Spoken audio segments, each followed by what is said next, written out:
Welcome back to Velshi and Rule. It's been a big week in Washington. President Trump is set to impose new tariffs on Mexico, meant to pressure Mexico into cracking down on migrants heading to the border. Attorney General Bill Barr speaking out following special counsel Robert Mueller's first public statement since conducting the Russia investigation.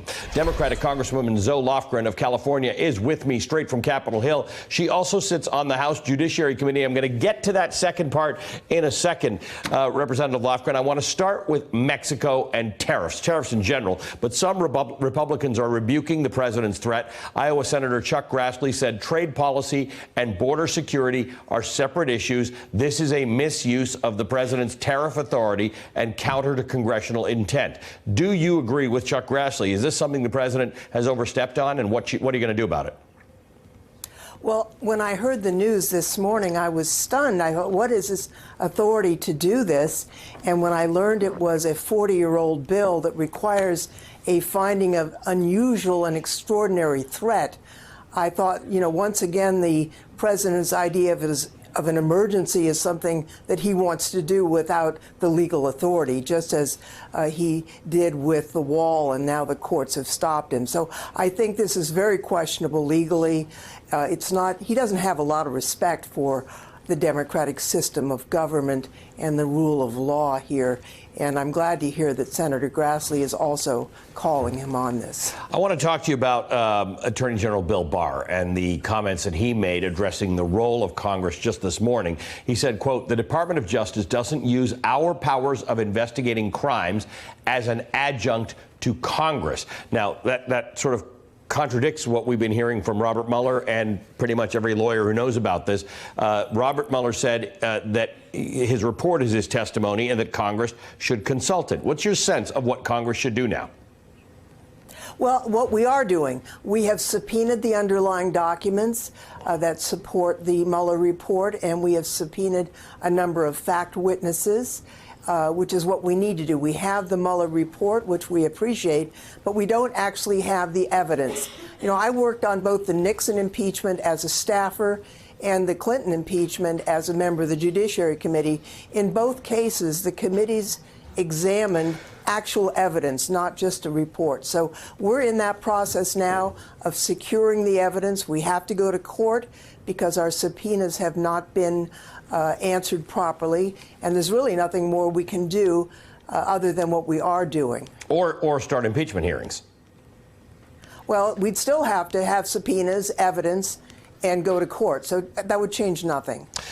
Do you think your committee is in a position to or wants to continue to go after testimony from both Barr and Mueller?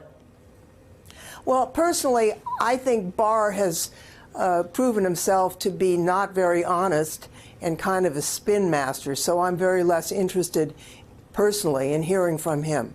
We have expressed an interest in hearing from Mr. Mueller, and I know that there are ongoing discussions with him, so we will see how that turns out. You mentioned that you were a staffer during the Nixon years and a House member during the Clinton impeachment. Let's talk about this. I was just talking to Jonathan Allen about this, right? On Wednesday, Nancy Pelosi said there are about 38 people in favor of starting impeachment proceedings, or hearings at least. That number's now up to 52, according to NBC's count. There's certainly a growing movement, and according to Jonathan Allen, he said he's spoken to members of Congress who say they would be. If there was a motion or there was a vote to start hearings, they'd go for it. They're just not saying so publicly out of deference for Nancy Pelosi. You're a veteran here, so tell me what your sense is of what's going on here, because there are some people who think Nancy Pelosi is standing in the way of something that a lot of Democrats want to happen. Well, I think there's a lot of hyperventilating going on about what the quest for evidence is. Whether you call it the I word or not, we have to go get the evidence, which is what the Judiciary Committee is doing right now. We've issued subpoenas. We've gone to court to enforce them. We have to do that no matter what you call it. And so I do think it's important to focus on our quest for collection of evidence, and then we'll see what we need to do next. I think many members of Congress and many members of the public are frustrated and concerned about the president's behavior. I'm not impressed by much of what he's done, But that doesn't change the fact we have to gain evidence. We have to go through this process, which is what the Judiciary Committee is doing right now. Congresswoman Zoe Lofgren, thank you for joining me. I appreciate talking to you. Zoe Lofgren is on the Judiciary Committee. Hey, MSNBC fans, thanks for checking out our YouTube channel. Subscribe by clicking on that button down there and click on any of the videos here to watch the latest interviews and highlights. You can get more MSNBC for free every day with our newsletters. Just visit msnbc.com/newsletters to sign up now.